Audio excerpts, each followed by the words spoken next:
what is defined by depression? Depression is a mental health disorder. It's a mood disorder, characterized by some specific feelings. What kind of feelings? Sadness, loss of interest, feeling worthless. Everyone feels sad and loses interest at some point in life.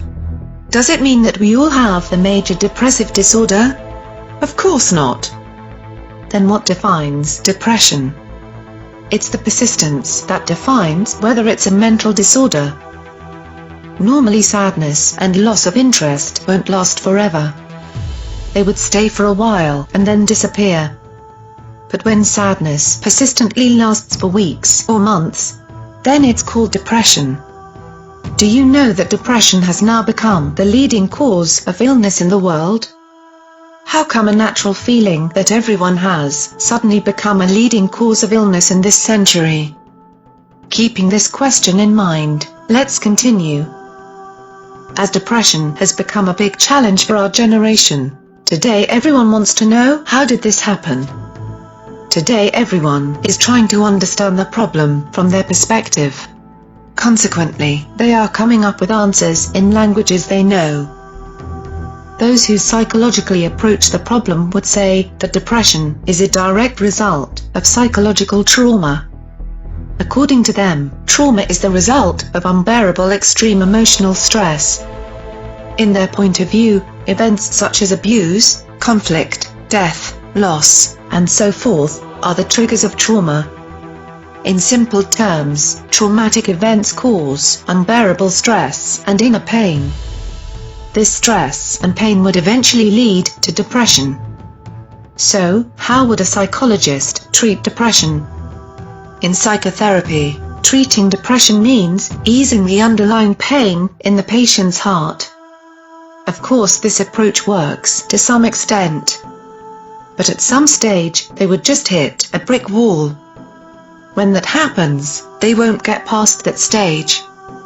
And the condition wouldn't improve any further. Why? That's exactly what we're here to find out.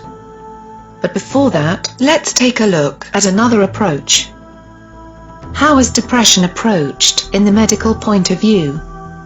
Medical doctors look at depression only as a chemical imbalance in brain chemistry.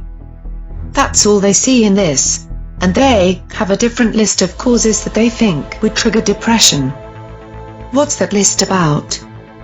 Genetic factors, substance abuse, mind-altering drugs, major illness, climate change, and the list goes on.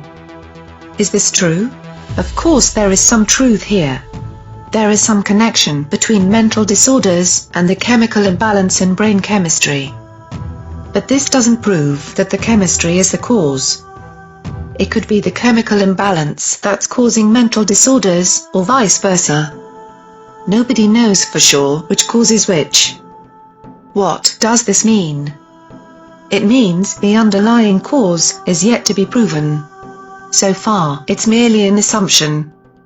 In reality, these medical causes are what doctors would like to believe as the real cause of depression. Nobody can blame them for what they do. Because there is some truth here. There's a connection between the brain chemistry and mental disorders like depression. But the nature of this connection is what confuses everyone. It's like a two-way communication. If one of them gets disturbed, it would immediately reflect in the other. For example, if you disturb the brain chemistry, you could immediately expect the development of mental disorders such as depression. Likewise, if you get depressed by some external factor, your brain chemistry would immediately change accordingly. Taking advantage of this two-way communication, doctors try to fix mental disorders by altering the brain chemistry by chemical means. That is why they prescribe chemical drugs for mental disorders. And it immediately works. Of course it should always work, shouldn't it? As we already know, it's a two-way communication. If we change the brain chemistry, it should affect the mental condition and vice versa. But do you think that this is the permanent solution? Absolutely not. It is more like juggling with two balls. It's like playing games with your system to get around a problem. As long as you keep playing, it should be fun. But the moment you stop, your system would begin to play its turn. When that happens, you won't be able to keep up anymore. This is the reality of those who turn to drugs to cure mental disorders. They finally become permanent dependents of drugs. They cannot live without them anymore.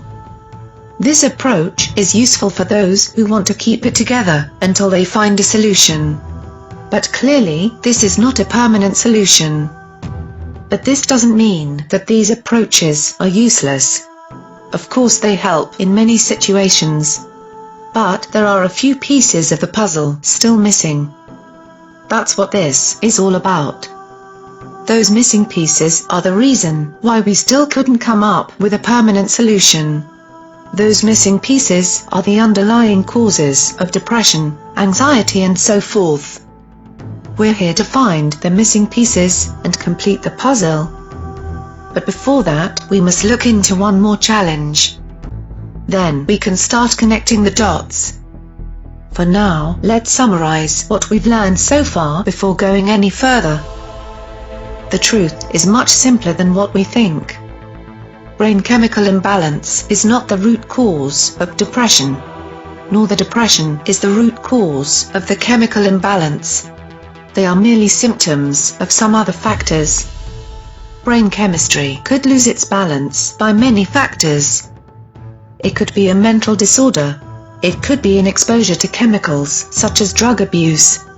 It could even be radiation or an accident. Any of these is capable of disturbing the brain chemical balance. Likewise, depression could be triggered by some factors. It could be a chemical imbalance. It could be obesity. Or it could be a traumatic event. The bottom line is, all these are just some factors that could trigger depression. None of these is the underlying cause of the depression that this generation has as a whole. The root cause of the depression of this century is somewhere else. That's why we find the missing pieces of the puzzle. We will find out very soon. Until then, stay tuned. Please subscribe to my channel to stay tuned.